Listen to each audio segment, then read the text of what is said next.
Eu quero convidar os irmãos a abrirem a palavra de Deus em 1 aos Coríntios, capítulo 14. Dando continuidade à série de exposições nesta carta. Para aqueles que estão nos visitando, nós temos pregado sobre esta carta desde o seu primeiro capítulo. E pretendemos, com a permissão do Senhor Deus, ir até o seu final. Nós leremos o capítulo 14, versículo 26 a 40. Este é o trecho da nossa exposição nesta noite. E esse trecho fala sobre a supremacia da ordem no culto público. Este é o título da nossa mensagem. A supremacia da ordem no culto público. Na semana anterior, olhando a primeira parte desse capítulo, nós falamos sobre a supremacia da edificação no exercício dos dons espirituais. E agora nós vamos ver sobre a supremacia da ordem no culto público. Diz assim a palavra do Senhor, a partir do verso 26. Que fazer, pois, irmãos? Quando vos reunis, um tem salmo, outro doutrina, este traz revelação, aquele outra língua e ainda outro interpretação. Seja tudo feito para a edificação. No caso de alguém falar em outra língua, que não seja mais do que 2 ou, quando muito, 3. E isto sucessivamente, e haja quem interprete. Mas, não havendo intérprete, fique calado na igreja, falando consigo mesmo e com Deus. Tratando-se de profetas, falem apenas 2 ou 3, e os outros julguem. Se porém vier revelação a outrem que esteja assentado, cale-se o primeiro, porque todos podereis profetizar, um após outro, para todos aprenderem e serem consolados. Os espíritos dos profetas estão sujeitos aos próprios profetas, porque Deus não é Deus de confusão, e sim de paz. Como em todas as igrejas dos santos, conservem-se as mulheres caladas nas igrejas, porque não lhes é permitido falar, mas estejam submissas, como também a lei o determina. Se, porém, querem aprender alguma coisa, interroguem em casa a seu próprio marido, porque para a mulher é vergonhoso falar na igreja. Porventura, a palavra de Deus se originou no meio de vós, ou veio ela exclusivamente para vós outros?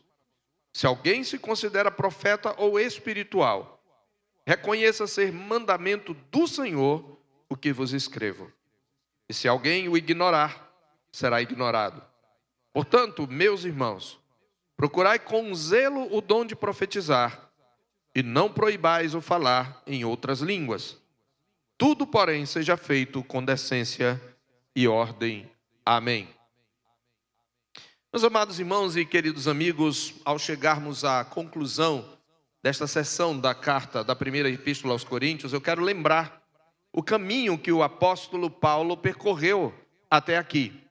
Para aqueles que têm acompanhado esta série de exposições, nós vimos que no capítulo 12, Paulo demonstrou que os dons espirituais procedem do Deus triuno e eles foram distribuídos soberanamente pelo Espírito Santo, visando a edificação do corpo de Cristo. No capítulo 13, ele mostrou que esses dons jamais poderiam cumprir o seu propósito sem o amor, pois o amor é o princípio que governa toda a vida da igreja. Na primeira parte do capítulo 14, nós vimos que esse amor se manifesta no culto público quando tudo é realizado para a edificação da igreja, dos irmãos, a edificação da congregação, de modo que a palavra de Deus seja compreendida, os crentes sejam fortalecidos e os incrédulos sejam convencidos pelo poder do Evangelho para que Cristo seja glorificado. Agora Paulo demonstrará que essa edificação somente é preservada quando o culto é conduzido segundo a ordem estabelecida por Deus. Longe de limitar a verdadeira espiritualidade, essa ordem a protege, pois o mesmo Espírito que distribui os dons é quem estabelece a maneira pela qual eles devem ser exercidos. Onde a sua vontade é obedecida, o culto reflete não a confusão dos homens, mas o caráter do próprio Deus, que é um Deus de paz e não de desordem. E relembrando um pouco a mensagem anterior, nós vimos que Paulo, seguindo o princípio de que tudo deve ser feito para a edificação da igreja, demonstrou a superioridade funcional da profecia sobre as línguas no contexto da Assembleia. Não porque um dom fosse mais espiritual do que o outro, mas porque a profecia comunicava imediatamente a palavra de Deus, de forma inteligível, produzindo edificação, exortação e consolação. Também vimos que durante o período apostólico, Deus nunca concedeu dons extraordinários para promover prestígio pessoal ou experiências individuais, mas para servir ao bem comum do corpo de Cristo. Entretanto, afirmar que a edificação é o propósito do culto levanta uma questão prática. Como esse princípio pode ser preservado quando a igreja se reúne para cultuar? Se vários irmãos possuem diferentes dons e participam da reunião, quem deve falar? Em que momento? Quantos podem participar? Deve haver limites? Essas perguntas conduzem naturalmente à segunda parte do capítulo, que é o nosso texto. E nós veremos que ao responder a essas questões, Paulo apresenta mais do que orientações ocasionais para resolver um problema local em Corinto. O que encontramos aqui são princípios permanentes acerca da adoração pública. Ainda que a sua aplicação circunstancial seja diferente, porque Paulo está tratando de dons que estavam circunscritos ao período apostólico. O apóstolo então vai demonstrar que o culto não deve ser conduzido segundo o entusiasmo do momento, nem segundo as preferências da congregação ou a criatividade de seus participantes, mas segundo a vontade de Deus revelada nas Escrituras. Essa compreensão, irmãos, sempre ocupou lugar central na tradição cristã e especificamente na tradição reformada. E ela foi sintetizada com muita clareza pela nossa confissão de fé. No capítulo 1, na segunda parte do parágrafo 1, a confissão de fé diz que o modo aceitável de adorar o verdadeiro Deus é instituído por Ele mesmo e tão limitado pela sua vontade revelada que não deve ser adorado segundo as imaginações e invenções dos homens ou sugestões de Satanás, nem sob qualquer representação visível ou de qualquer outro modo não prescrito nas santas Escrituras. Esse princípio, conhecido como princípio regulador do culto, não foi formulado pelos reformadores com base em suas próprias preferências pessoais, nem em sua realidade cultural. Ele decorre do próprio ensino das Escrituras. É isso que Paulo desenvolve nesta passagem. O Deus que concede os dons também determina como eles devem ser exercidos. O mesmo Espírito que distribui diferentes capacitações é quem estabelece os limites para o seu uso. Por isso, ordem e espiritualidade não são realidades opostas. Pelo contrário, a verdadeira espiritualidade se manifesta na submissão humilde à vontade de Deus.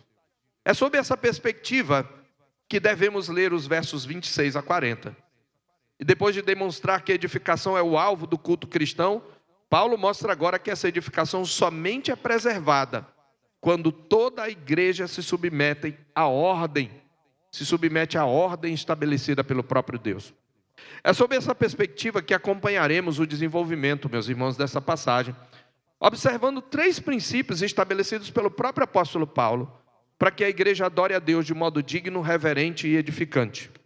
E nós podemos adiantar esses 3 princípios e resumir esta mensagem numa proposição. Às vezes os irmãos têm observado que eu gosto de resumir a mensagem numa proposição, que é uma declaração de um princípio geral, que vai resumir toda a nossa mensagem. E a proposição é a seguinte: a ordem do culto público é preservada quando a igreja se submete ao princípio da edificação, aos papéis estabelecidos por Deus e à autoridade da sua palavra. Eu vou repetir. A ordem do culto público é preservada quando a igreja se submete ao princípio da edificação, tudo feito para edificação, aos papéis estabelecidos por Deus, o que cada um pode e deve fazer, e à autoridade da sua palavra. Nós vamos considerar esses 3 princípios da nossa proposição um por um. E o primeiro princípio é: A ordem do culto é preservada quando todos se submetem ao princípio da edificação. Veja, observe comigo que Paulo inicia esta sessão com uma pergunta que marca a transição entre o princípio desenvolvido anteriormente e a sua aplicação prática. Ele vinha falando sobre o dom de línguas e profecias. Nós falamos que temos uma posição que é considerada cessacionista. Nós mais ou menos delineamos à medida em que o texto nos permite esta posição, embora ela dependa de toda uma teologia bíblica histórico-redentiva, e um dia a gente pretende fazer um estudo só sobre isso. Mas nós já vimos alguns indícios, pelo menos alguns lampejos nessa exposição, e ainda veremos aqui. Mas o ponto é que Paulo vai aplicar esses dons que pertencem à era fundacional, e a partir dessa aplicação nós podemos depreender delas um princípio para o nosso culto. Então, Paulo ele inicia a conclusão com uma pergunta prática. Observe no verso 26. Que fazer, pois, irmãos? Já que estas coisas são assim, o que fazer? Se o propósito do culto, para quem acompanhou a exposição passada, se o propósito do culto é a edificação da igreja, como esse princípio deve orientar a participação dos irmãos quando a congregação está reunida? O que fazer quando vocês se reúnem? A resposta do apóstolo é reveladora. Ele diz: quando vos reunis, um tem salmo, outro doutrina, este traz revelação, aquele outra língua e ainda outro interpretação. Veja o princípio que ele vai repetir, que ele já falou da primeira parte. Tudo seja feito para edificação. Não a minha edificação, mas a edificação do outro e de toda a congregação. Isso ficou claro na mensagem anterior. Ok? Então, tudo seja feito para edificação. Observe que Paulo não censura a participação dos membros da igreja. Pelo contrário, ele reconhece que vários irmãos poderiam contribuir para a vida da congregação com diferentes dons concedidos pelo Espírito Santo. O problema não era a diversidade das participações, mas a ausência de um princípio que as organizasse. Cada um desejava exercer seu dom, mas nem todos estavam preocupados com o benefício comum da igreja. Preciso ressaltar também que Paulo não pretende apresentar aqui uma liturgia completa da igreja apostólica. O seu propósito é mencionar alguns dos elementos que estavam presentes na reunião da congregação de Corinto, para demonstrar que todos eles, sem exceção, deveriam estar subordinados ao mesmo objetivo. Seja tudo feito para a edificação. Este é o princípio permanente para nós aprendermos. Então essa é a regra que governa tudo o que será dito nos versículos seguintes. Nós devemos nos aperceber de que esse princípio não surge pela primeira vez neste capítulo. Ele percorre toda a seção da epístola. Você já viu, você que está acompanhando. No capítulo 12, Paulo ensinou que os dons foram concedidos visando a um fim proveitoso. Isso está no verso 7 do capítulo 12. No capítulo 13, Paulo ressaltou, entre outras coisas, que o amor não procura seus próprios interesses, no verso 5.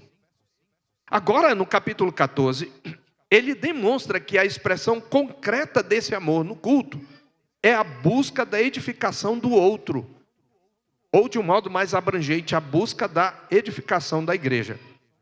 Nós podemos percorrer outro caminho na progressão do pensamento de Paulo, que é o seguinte: assim como Deus triuno é a fonte de todos os dons, no capítulo 12, e o amor é o modo pelo qual eles devem ser exercidos, no capítulo 13, a edificação é o alvo para o qual eles convergem, no capítulo 14. Essa é a lógica que governa toda a argumentação de Paulo. Então, a partir desse princípio, o apóstolo passa a estabelecer limites para o exercício dos dons extraordinários. E eu quero que você preste bem atenção. Como eu já falei, a igreja presbiteriana, ela tem uma posição cessacionista. Eu não tenho tempo para explicá-la nem expor. Mas vamos conceder que ela seja continuista. E vamos experimentar se as igrejas continuistas, que dão ênfase a contemporaneidade de dons, como de língua e profecia, se elas obedecem o princípio regulador desse capítulo.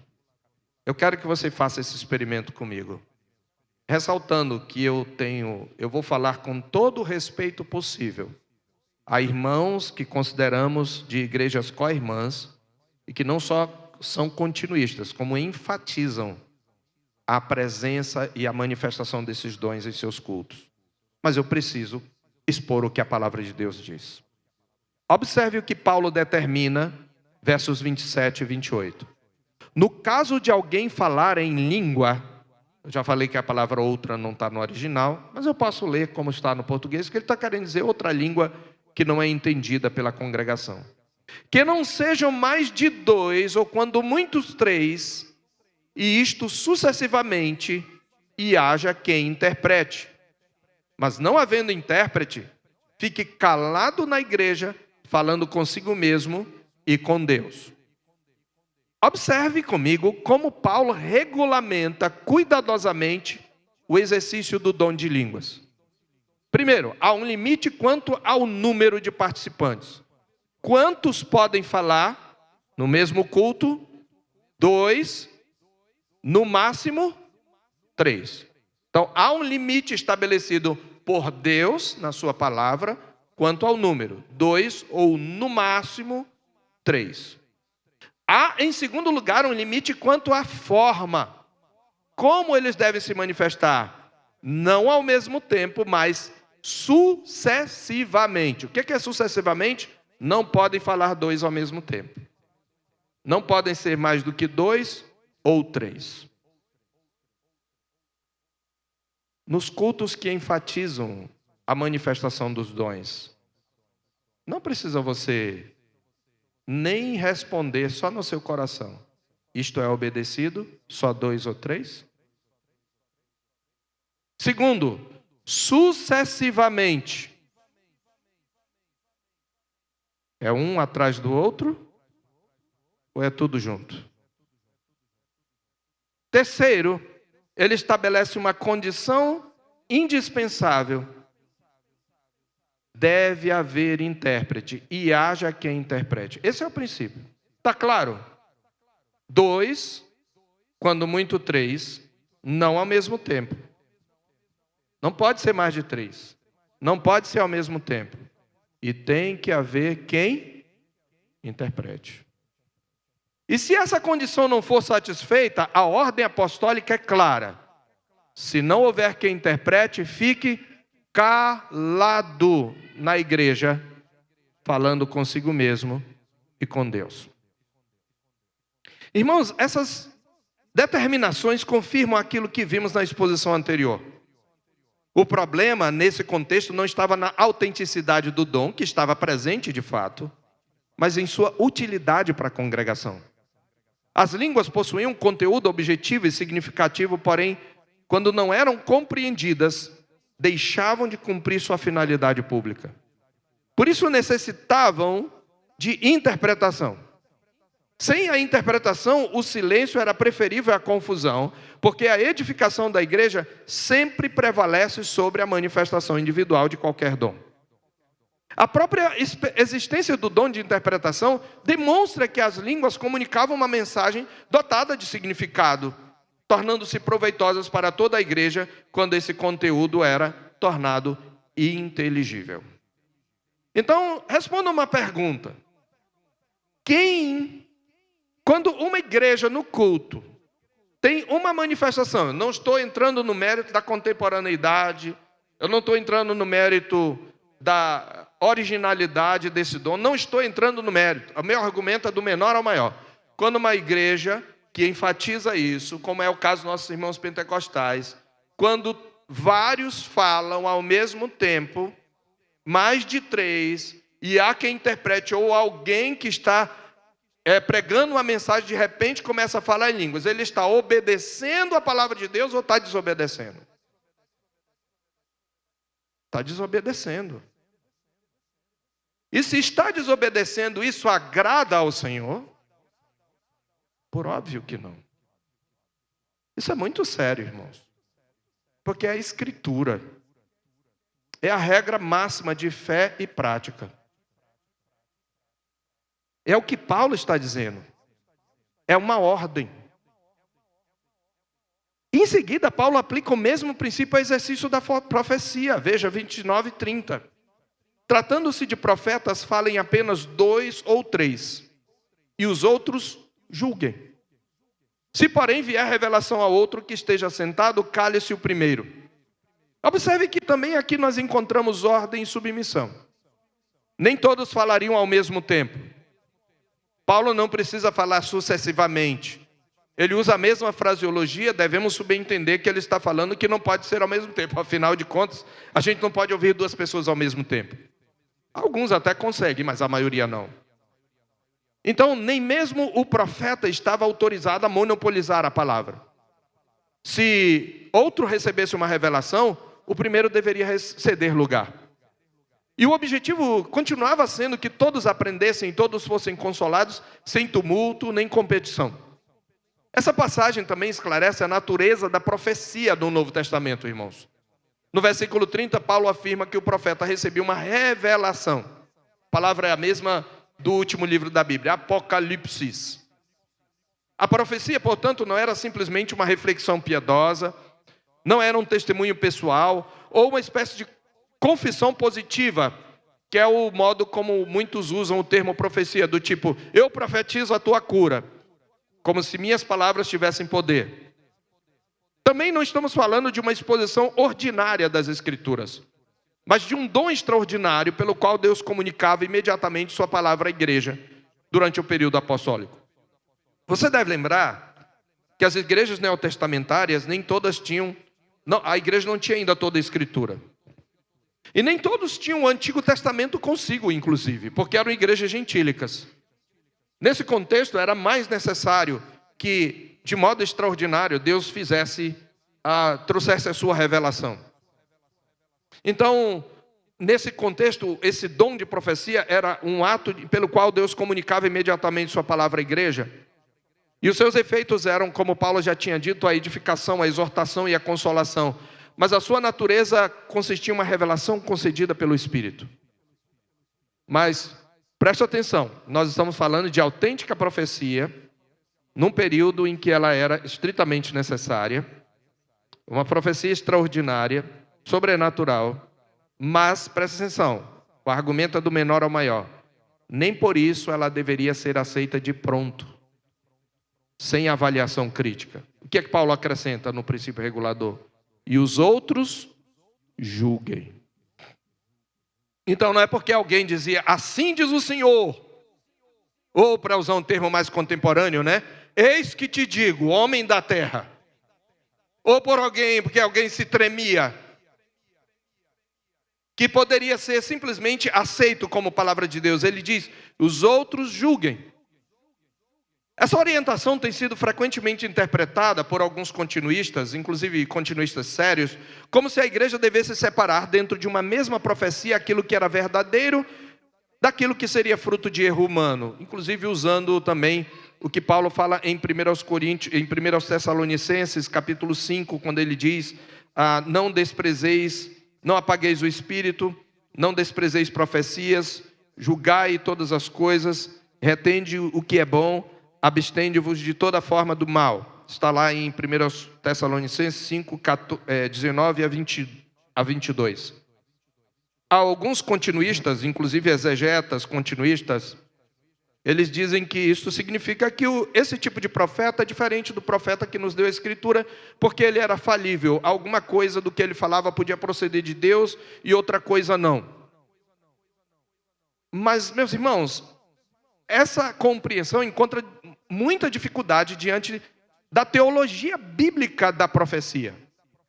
Porque desde o Antigo Testamento, a distinção fundamental não ocorre entre profecias parcialmente verdadeiras e parcialmente equivocadas, mas entre a palavra que realmente procede de Deus e aquela que apenas reivindica falsamente sua autoridade. Portanto, entre o verdadeiro e o falso profeta. É estranha essa ideia de uma profecia de um profeta falível. No Velho Testamento, o profeta que anunciasse um sinal e ele não acontecesse, deveria morrer apedrejado. Por isso, à luz de passagens como 1 João 4:1, 1 Tessalonicenses 5:19-22, o julgamento mencionado por Paulo pode ser entendido como discernimento da procedência da manifestação.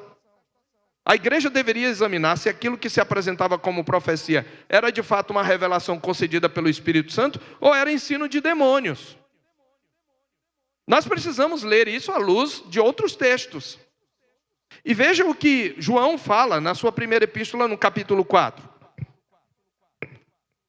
1 João capítulo 4, ele diz: amados, não deis crédito a qualquer espírito. Por que ele está falando? Ele está falando do espírito da profecia, desse fenômeno de alguém supostamente receber uma revelação. O que é que ele está dizendo? Primeiro, não deis crédito. Aliás, a palavra que Paulo usa ali para julgar, ela algumas vezes, ela é traduzida em outras passagens por duvidar. A ideia de colocar à prova. Ele diz: não deis crédito a qualquer espírito. Antes, provai os espíritos se procedem de Deus. Se ele não procede de Deus, procede de quem? Olha a justificativa de João. Porque muitos falsos profetas têm saído pelo mundo fora. A Bíblia não fala de profeta falível. A Bíblia fala de verdadeiro profeta e falso profeta. Nisto reconheceis o Espírito de Deus. Todo espírito que confessa que Jesus Cristo veio em carne é de Deus. Eu preciso sempre dar essa explicação. Isso aqui não é teste para saber se a pessoa está endemoniada ou não. Você pergunta: Jesus veio em carne? Um pastor amigo meu foi fazer esse teste com o endemoniado. O endemoniado disse veio e deu um tapa no peito dele, que ele ficou uma semana sentindo dor no peito. Então, isso aqui não é teste para demônio. Ele está dizendo que é um teste para quem diz que está falando da parte de Deus.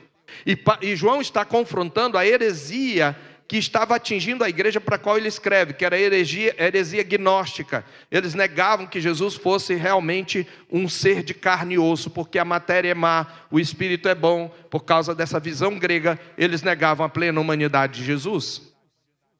Então, ele está testando pela doutrina desses profetas. Ele diz: e todo espírito que não confessa a Jesus não procede de Deus, pelo contrário, é o espírito de quem? Do anticristo, a respeito do qual tendes ouvido que vem e presentemente já está no mundo. Então, esse não é o Espírito de Deus. E em 1 Tessalonicenses 4:1, esse é o propósito do teste. Em 1 Tessalonicenses 4:1, Paulo diz assim, 1 Timóteo 4:1, 1 Timóteo 4:1, Paulo diz: ora, o Espírito, veja, Paulo está recebendo uma revelação. Ele está recebendo uma revelação extraordinária do Espírito, é uma profecia.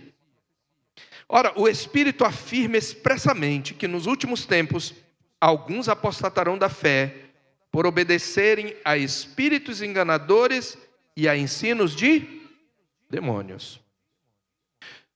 Irmãos, alguém endemoniado não necessariamente vai cair espumando e se arrastando no chão.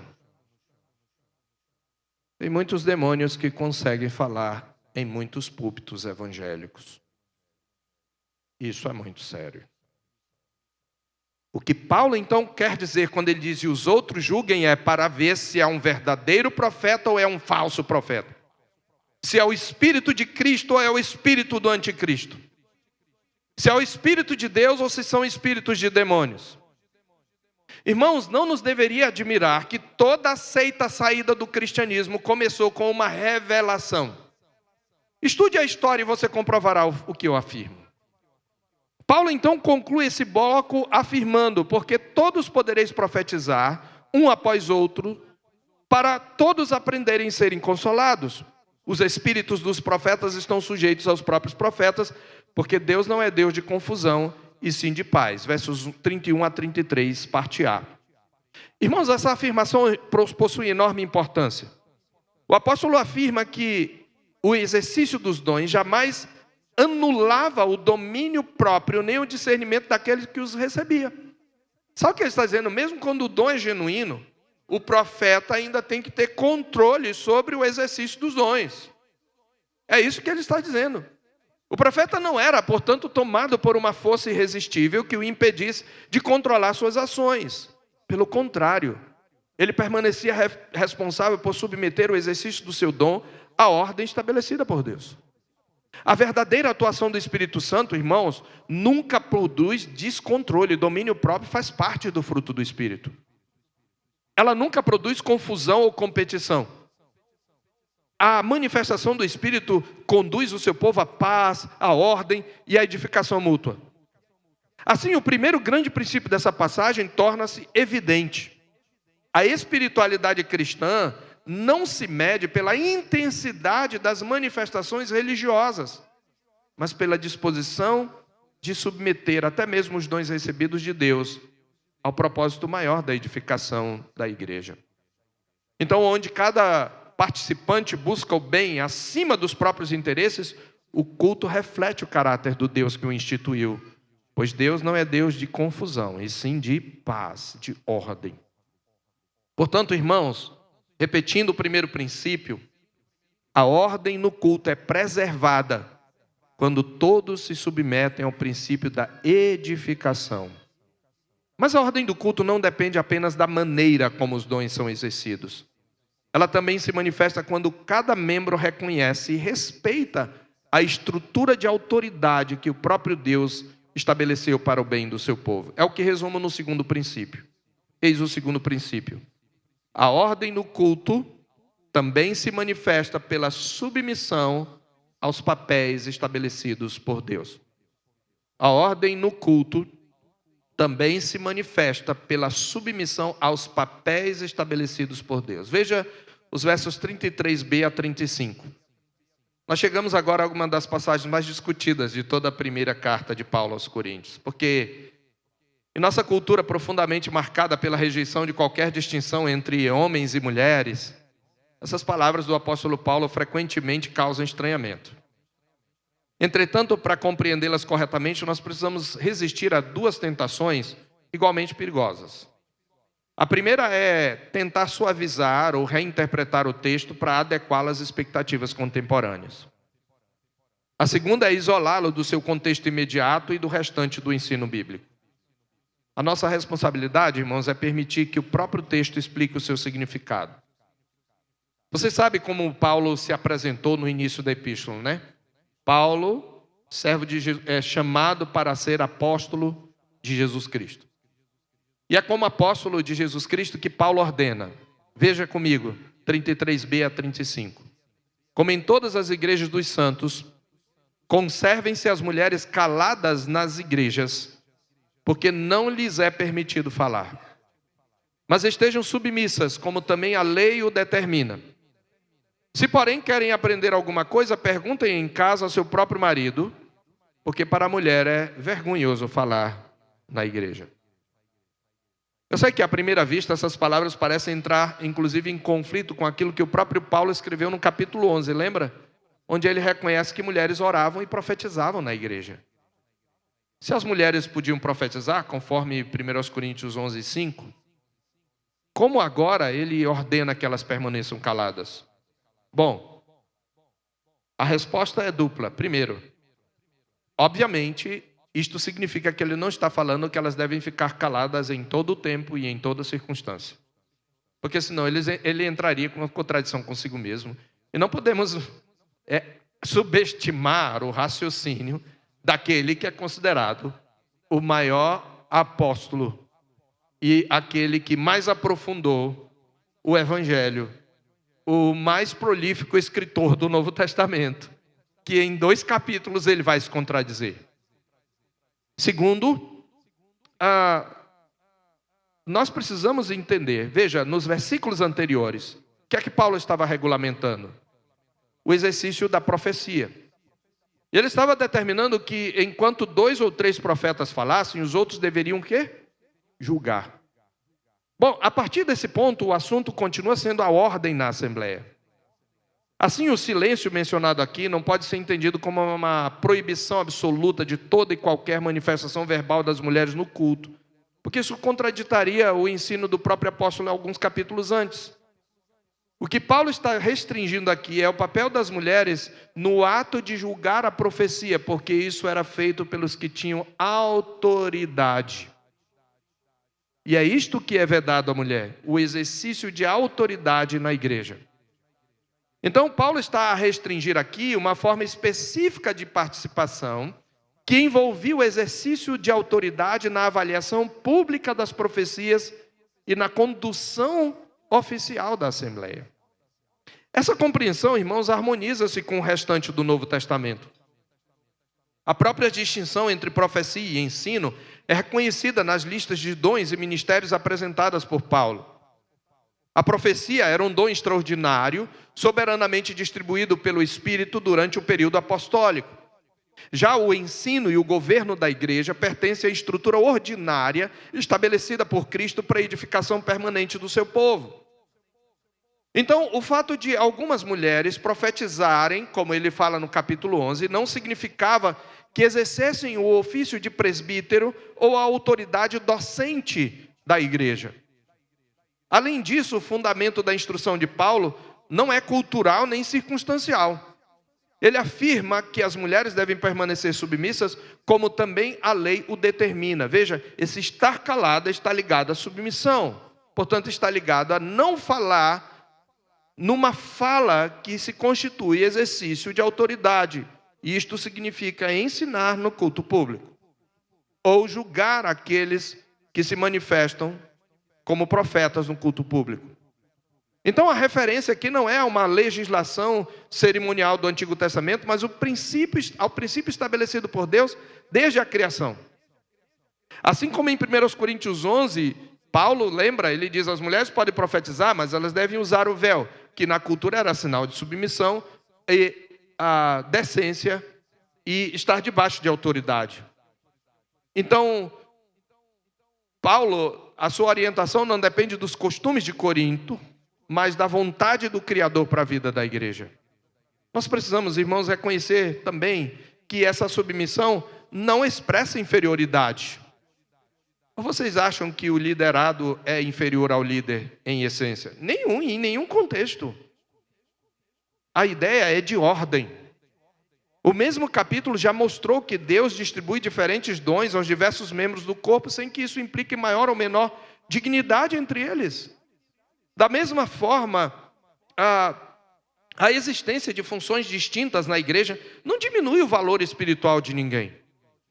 Homens e mulheres compartilham igualmente da mesma salvação, da mesma adoção em Cristo e da mesma herança eterna. Entretanto, Deus não lhes confiou exatamente as mesmas responsabilidades na condução do culto público. Infelizmente, tanto em Corinto quanto em nossos dias, existe a tendência de interpretar qualquer limitação funcional como diminuição de valor pessoal.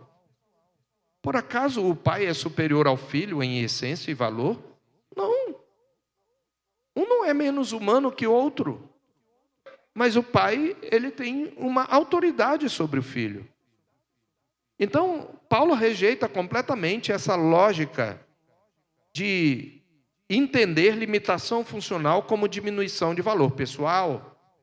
Porque a ordem estabelecida por Deus, meus irmãos, não nasce da superioridade de uns, nem da inferioridade de outros, mas da sabedoria daquele que conhece perfeitamente a natureza humana e organiza a sua igreja para o bem de todos. A igreja, ela tem que refletir a mesma estrutura da família, onde o homem é a cabeça.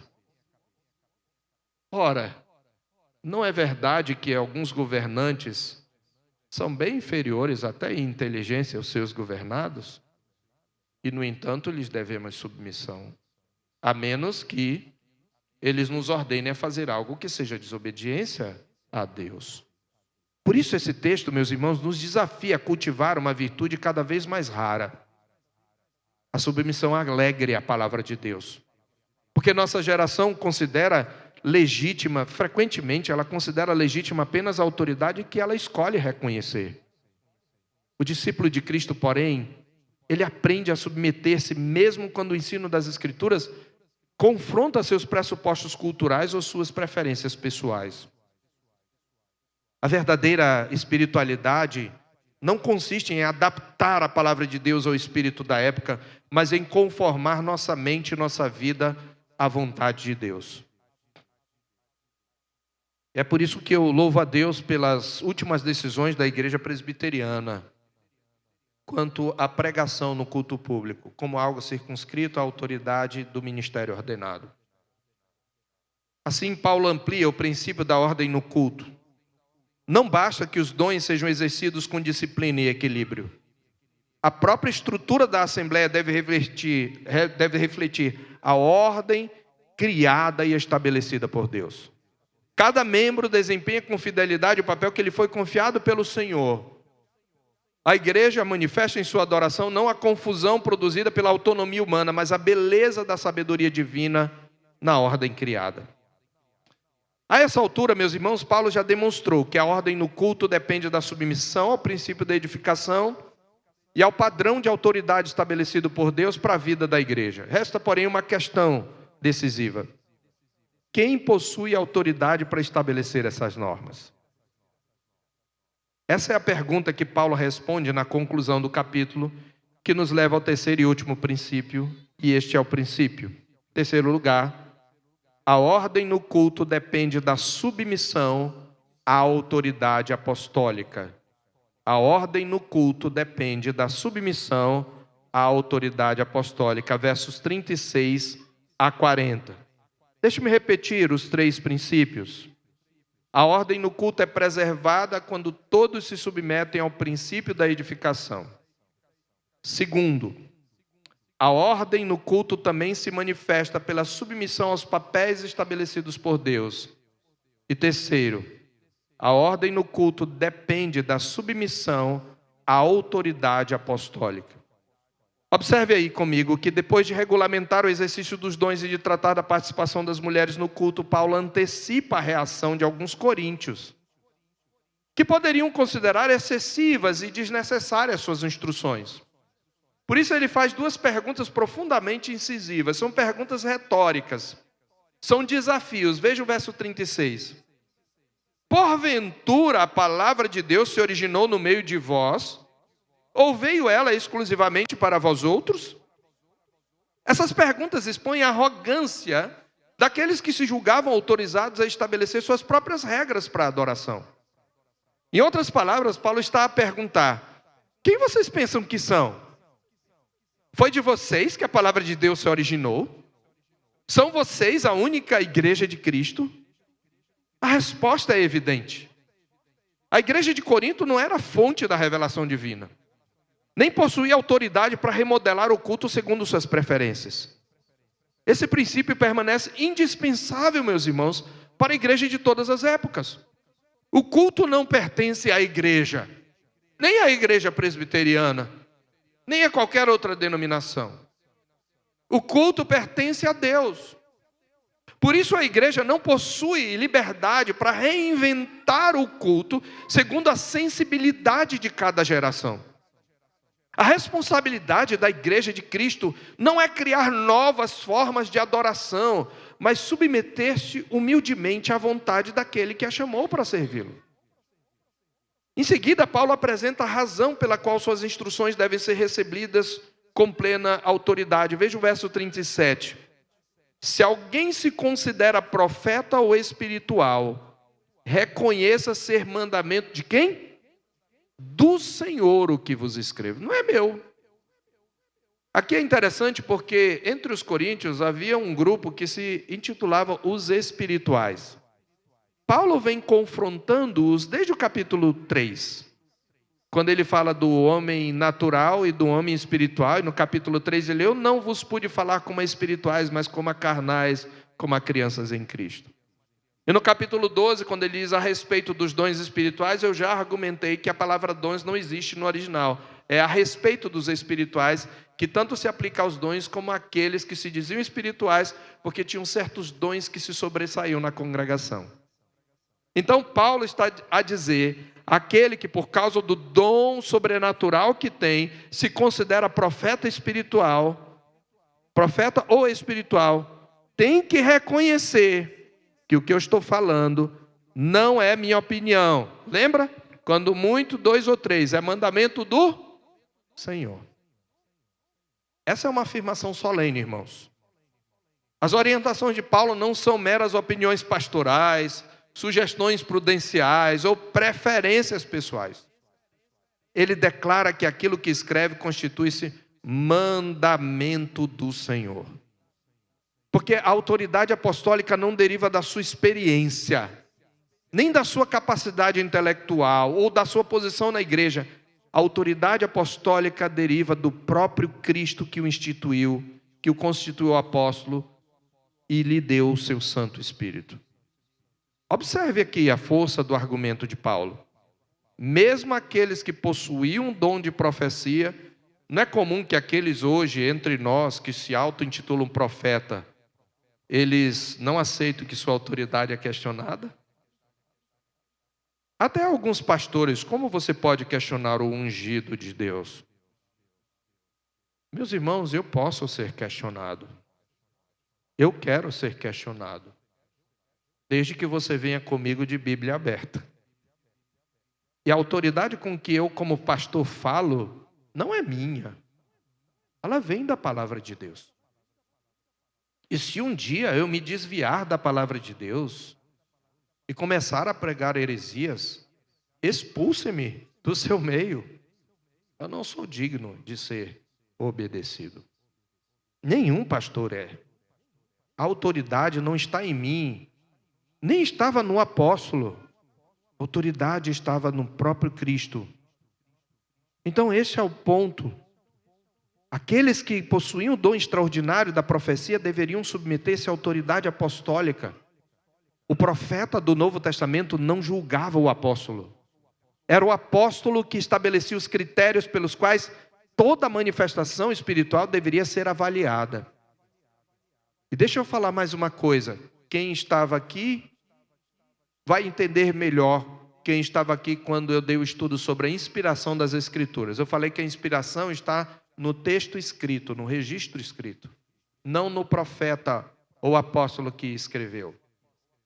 E uma das provas está em Gálatas 1, ali pelo verso 9 em diante.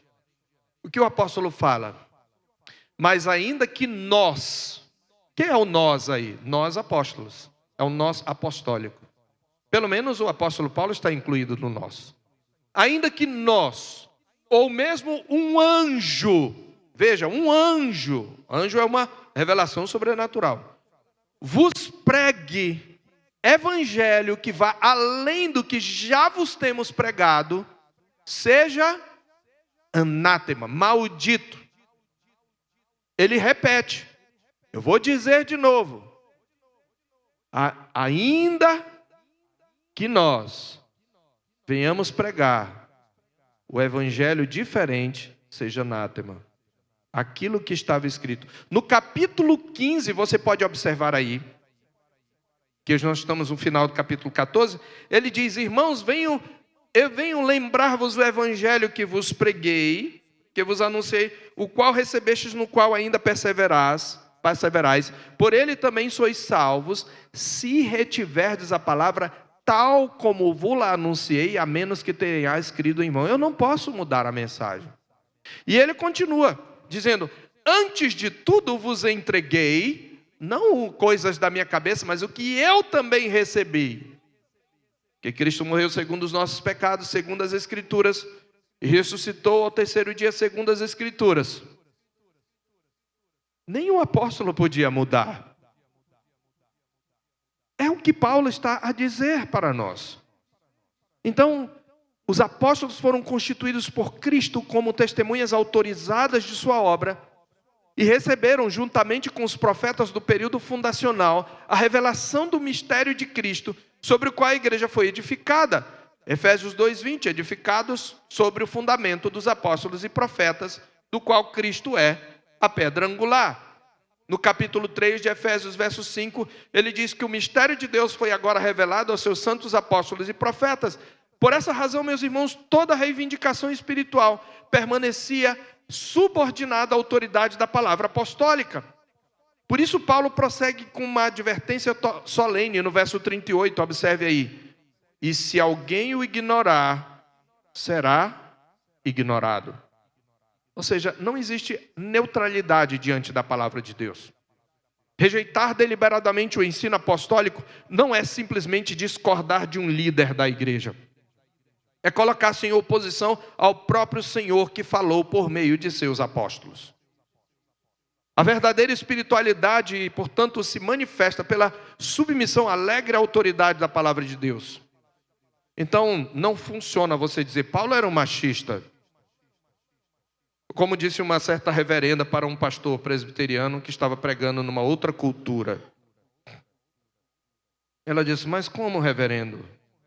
As mulheres não podem exercer o pastorado? Ele abriu 1 Timóteo. Ela disse, mas reverendo, precisamos superar o apóstolo Paulo, vivemos outros tempos. Não, meus irmãos. Esse versículo, ele está a dizer, se você ignorar, você será ignorado. Então, rejeitar deliberadamente o ensino apostólico não é simplesmente discordar de um líder da igreja. É colocar-se em oposição ao próprio Senhor que falou por meio dos seus apóstolos. É o próprio Cristo quem fala por meio do seu apóstolo. De modo que a verdadeira espiritualidade se manifesta na alegre submissão à autoridade da palavra de Deus. Assim nós chegamos ao versículo 39, frequentemente citado de forma isolada. Portanto, meus irmãos, procurai com zelo o dom de profetizar e não proibais o falar em outras línguas. Ah, pastor, tá vendo? Então não pode proibir. Calma, isso tem que ser lido à luz do contexto. Ele precisa ser explicado à luz de todo o capítulo. Não pense que Paulo encerra a sua argumentação revogando as normas que ele acabou de estabelecer. Pelo contrário, ele pressupõe todas elas. A ordem não proibais o falar em outras línguas, refere-se ao exercício de um dom genuinamente concedido por Deus, dentro dos parâmetros que o próprio Deus estabeleceu para utilização no culto. E esses parâmetros foram claramente definidos pelo apóstolo. Apenas 2 pelo apóstolo. Apenas 2, quando muito 3, poderiam falar sucessivamente, não ao mesmo tempo, e era indispensável que houvesse intérprete. Na ausência dele, a ordem qual era? Fique calado. Portanto, Paulo não está a autorizar aqui um uso irrestrito das línguas, mas ele protege o legítimo uso desse dom quando realizado de maneira ordenada e proveitosa para a congregação, dentro dos parâmetros que ele já estabeleceu. Então, separar o verso 39 dessas determinações é fazer Paulo dizer exatamente o contrário do que ele acabou de escrever. Esse princípio também possui uma importante aplicação para a igreja contemporânea, meus irmãos. Sempre que uma experiência religiosa reivindica a autoridade espiritual, ela deve ser examinada à luz da palavra de Deus. Não importa quão fortemente você sentiu a palavra de Deus, ou sentiu a presença de Deus. Não importa quanta certeza que você teve de que numa visão Deus te falou. Tudo deve ser examinado à luz da palavra de Deus. Porque a Escritura permanece sendo a regra espiritual, sendo a regra suprema da fé e da prática da igreja. O juiz supremo, diz a nossa confissão de fé no último parágrafo sobre a Escritura Sagrada do capítulo 1. O juiz supremo, sobre o qual devem ser decididas todas as opiniões de concílios, as doutrinas de homens. O juiz supremo, sobre o qual devemos o firmar, não deve ser outro senão o Espírito Santo falando na Escritura. Então, meus irmãos, nenhuma experiência, impressão, manifestação ou suposta revelação pode reivindicar a autoridade igual ou superior àquela que Deus concedeu à sua palavra inspirada. É nesse sentido que a confissão de fé diz que cessaram os antigos modos pelos quais Deus revelava extraordinariamente sua vontade ao seu povo. Contudo, permanece indispensável a iluminação do Espírito Santo para compreendermos, crermos e obedecermos às Escrituras. Assim, a igreja continua dependendo inteiramente do Espírito Santo. Não para receber novas revelações fundacionais, mas para aplicar fielmente a revelação perfeita que já nos foi entregue. O capítulo, portanto, termina com uma exortação que resume toda a mensagem. Verso 40. Tudo, porém, seja feito com decência e ordem. Essa ordem é a expressão prática do amor que estudamos no capítulo 13 e o princípio da edificação e do princípio da edificação ao longo do capítulo 14. Porque, meus irmãos, onde a palavra governa o culto, onde os dons são exercidos segundo a vontade do Senhor e onde a igreja se submete alegremente à autoridade de Cristo, a ordem deixa de ser um simples arranjo externo e torna-se um reflexo do caráter do próprio Deus que reúne o seu povo para edificá-lo, para santificá-lo e glorificar o seu santo nome. E aqui eu quero concluir, irmãos, trazendo algumas aplicações. Eu quero que você observe como Paulo encerra esta longa sessão sobre os dons espirituais da mesma forma que a iniciou, dirigindo os olhos da igreja para Deus e não para os dons. Ao longo dos capítulos 12 a 14, você viu que o apóstolo nunca permitiu que as manifestações extraordinárias ocupassem o centro da vida da igreja. O centro sempre permaneceu o mesmo: o Deus triuno que concede os dons, o amor que governa seu exercício, a edificação da igreja que constitui sua finalidade. Então agora, ao concluir sua argumentação, Paulo acrescentaria um último princípio: essa edificação somente é preservada quando a igreja se submete à ordem estabelecida pelo próprio Senhor. Isso nos conduz a algumas aplicações, meus irmãos, que eu quero fazer. Em primeiro lugar, essa passagem nos ensina que a verdadeira espiritualidade nunca pode ser separada da submissão à palavra de Deus. Eu vou repetir. A verdadeira espiritualidade nunca pode ser separada da submissão à palavra de Deus. O que é maior? A palavra encarnada ou a palavra escrita? O Cristo ou a Escritura Sagrada? O Cristo.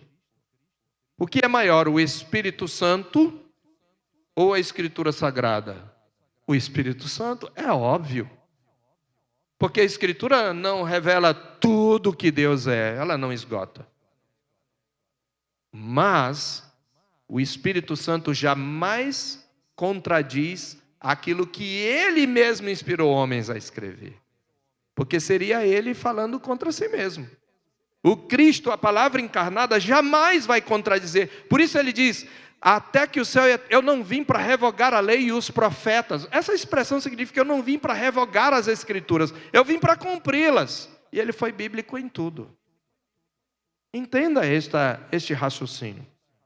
Porque muitas pessoas identificam a presença do Espírito com manifestações intensas, experiências marcantes ou forte envolvimento emocional. Paulo, porém, apresenta um critério diferente. O homem verdadeiramente espiritual é aquele que reconhece como mandamento do Senhor aquilo que os apóstolos escreveram. Quanto mais alguém se submete às Escrituras, mais evidencia a atuação do Espírito Santo em sua vida. Porque toda espiritualidade que despreza, relativiza ou contorna a autoridade da palavra revela, por isso mesmo, ser uma falsa espiritualidade. Portanto, tenha isso em mente. A verdadeira espiritualidade nunca pode ser separada da submissão à palavra de Deus. Em segundo lugar, este texto nos lembra que ordem e liberdade não são princípios opostos na vida da igreja. Ordem e liberdade não são princípios opostos na vida da igreja. Porque em nossa cultura costuma-se pensar que toda regra limita a liberdade. Paulo ensina o contrário. A ordem estabelecida por Deus não sufoca a vida da igreja, ela a protege.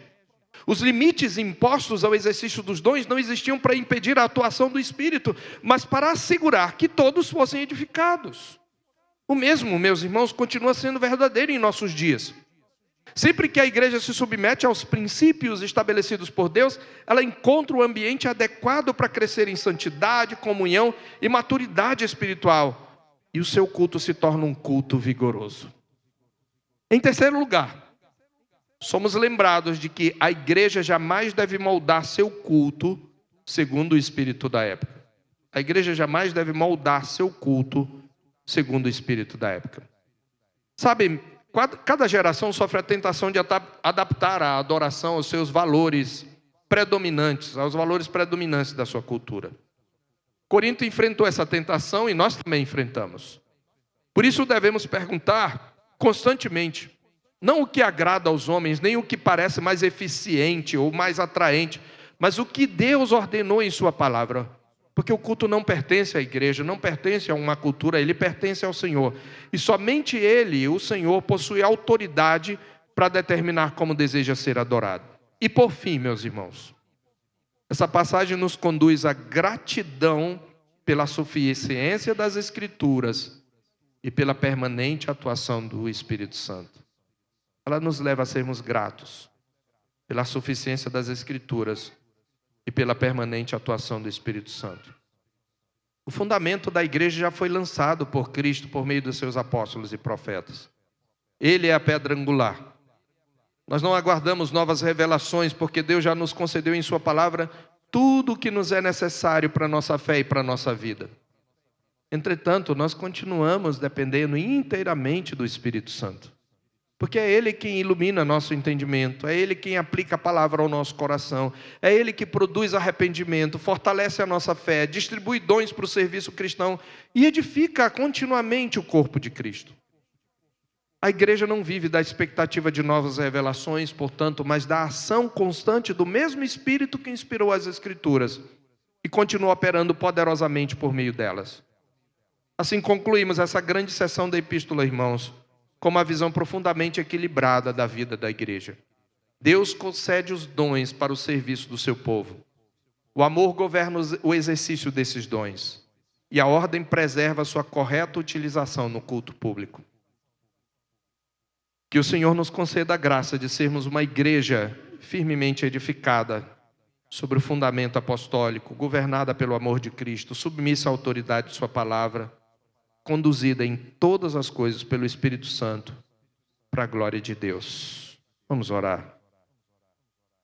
Louvamos o teu nome, Pai, porque o Senhor nos instrui tão claramente.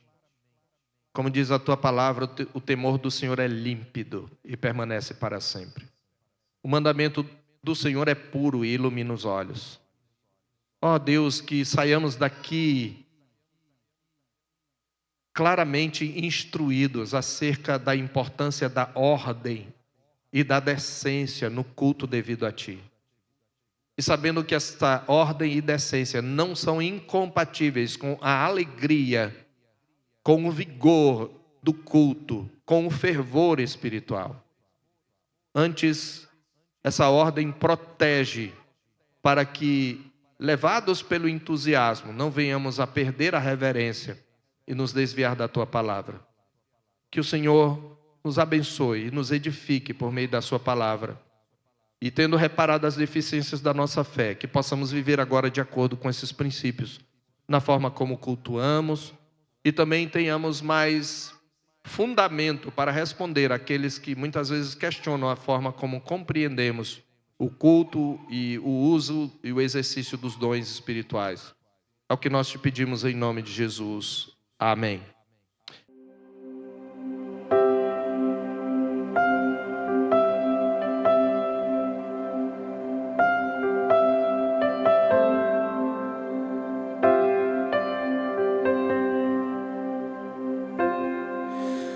Tu és bem-vindo aqui.